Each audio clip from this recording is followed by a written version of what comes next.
Shalom and good afternoon from Jerusalem, Jane. It's Friday and I can smell that there are some neighbors who is baking challah for Shabbat. You can hear people are cleaning.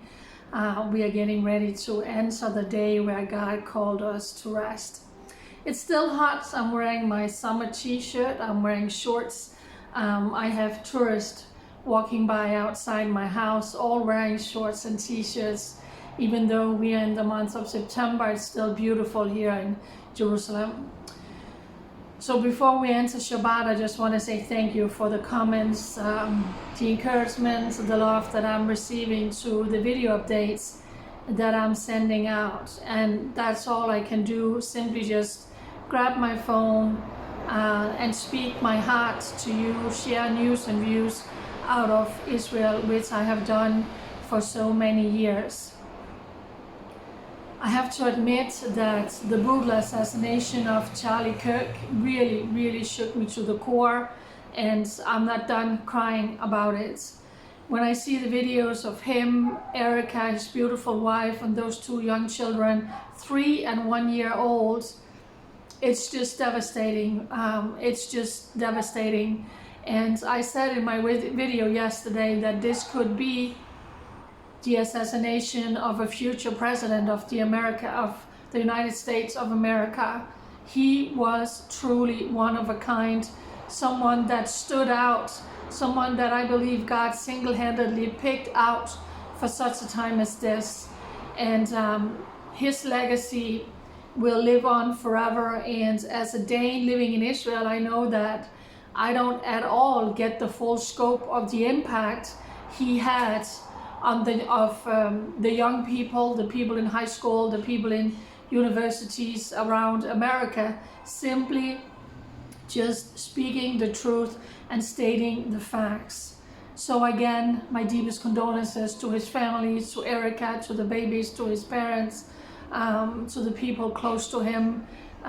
It has shook the entire nation.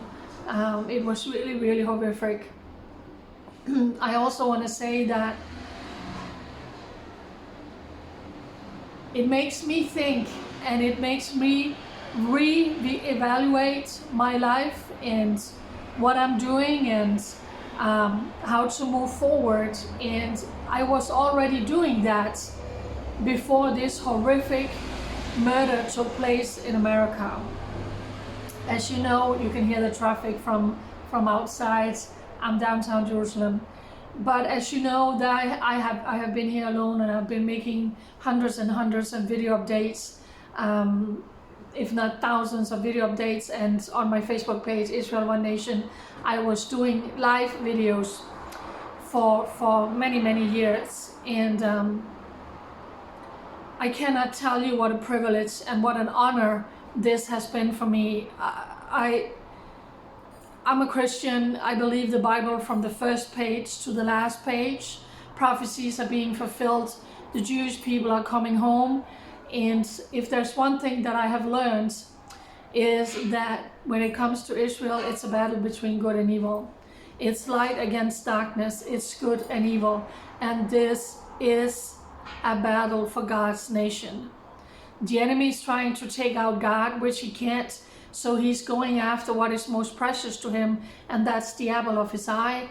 That is the Jewish people, his chosen people for such a time as this. The Jewish people has been persecuted, haunted, and killed down through history for no other reason than just being Jewish. And that's what happened also 4 days ago, when 6 Jews were brutally murdered not far from where I'm standing now at the remote junction, shot at a bus stop, murdered for no other reason than just being Jewish. So we cannot get tired or grow weary or being afraid or stop telling the truth. And that is something that I have put my life on the line all of these years where I have been here. This is just going to intensify. This is where you need to put on your full armor of God and protect yourself. And people have told me, literally since the day I arrived, you cannot put your guards down. You need to wear army boots because you are on the front line, speaking up for Israel every day, reporting about what is true, what is fact, what is basic history about Israel, many times with threats coming to my own life. Several articles has been written about me from news outlet here in Israel, and one of them said that my first activism for standing up for Israel was many years ago in Denmark, when my mom and I jumped the train for 6 hours to the Danish capital Copenhagen, and the leader of the Palestinians at that time, Yassir Arafat, was invited to the Danish parliament, red carpet out. And when I saw that was being broadcast in the news that he was coming the following day, the Lord spoke to me and said, "Would you go? Would you go?" And I was like, "What?" And I called my mom, and my mom said, "I know, Jane, we are going." And we jumped the train and we traveled to Copenhagen. And when Yassir Arafat arrived with his huge entourage, driving towards us, the skies over Copenhagen opened and the sky turned black and it started pouring down. And I have never in my life felt such an evil that what I did that day over Copenhagen. And God took me to Copenhagen to face off Yassir Arafat, horrific terrorist with so much Jewish blood on his hand, to show me and my mom that when it comes to Israel, it comes to this.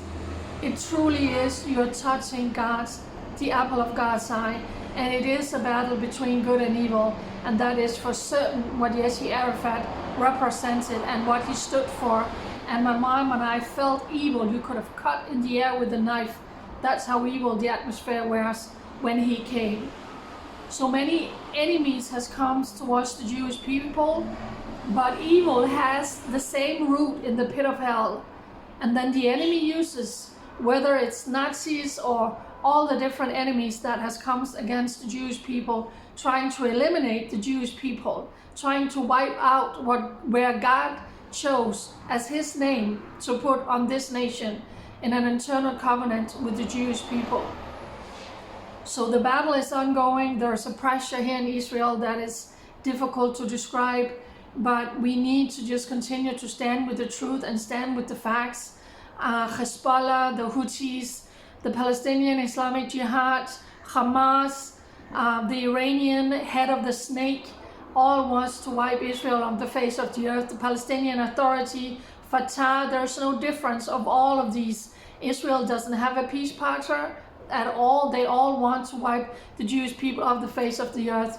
And that's why we need to be bold and to be loud and to continue to just say the Bible is true. The Bible is the history of Israel. We stand united with the Jewish people. God made a covenant to Abraham, Isaac, and Jacob and their descendants. And he does not take it back. He doesn't lie. He doesn't break a covenant. Forever means forever. So all the lies, the propaganda about occupation, we know it's born in the pit of hell. It's just another weapon to try and take the Jewish people out of this covenant that God gave them with Abraham, Isaac, and Jacob. The covenant to this piece of land that has never been a Palestinian Arab state. It has always been the Jews' homeland for thousands of years. Why? Because God said so, and because God put the boundaries down. God put the borders down of this nation, which, by the way, is going to be bigger than what it is today. We know that is the truth.